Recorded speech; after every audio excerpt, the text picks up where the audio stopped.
Counting ఏజెంట్ల సమావేశంలో సజ్జల రామకృష్ణారెడ్డి కీలక వ్యాఖ్యలు చేశారు. మళ్లీ మనమే అధికారంలోకి వస్తున్నామన్నారు. ఖచ్చితంగా వైసీపీదే విజయమన్నారు సజ్జల. జూన్ 9న ప్రమాణ స్వీకారం ఉంటుంది, అందులో ఎలాంటి అనుమానమూ లేదు అన్నారు. అయితే కౌంటింగ్ రోజున వైసీపీ ఏజెంట్లు మాత్రం చాలా అప్రమత్తంగా ఉండాలని సూచించారు సజ్జల. ప్రత్యర్థుల ఆటలు సాగనివ్వకుండా జాగ్రత్త వహించాలన్నారు.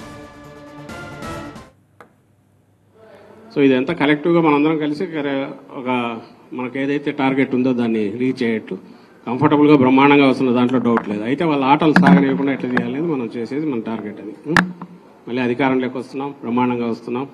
9న ప్రమాణ స్వీకారం ఉంటుంది, ఇందులో ఎలాంటి డౌట్ లేదు.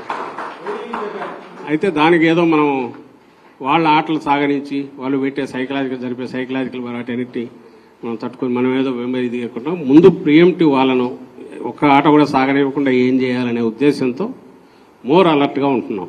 అది దృష్టిలో పెట్టుకొని చేసిన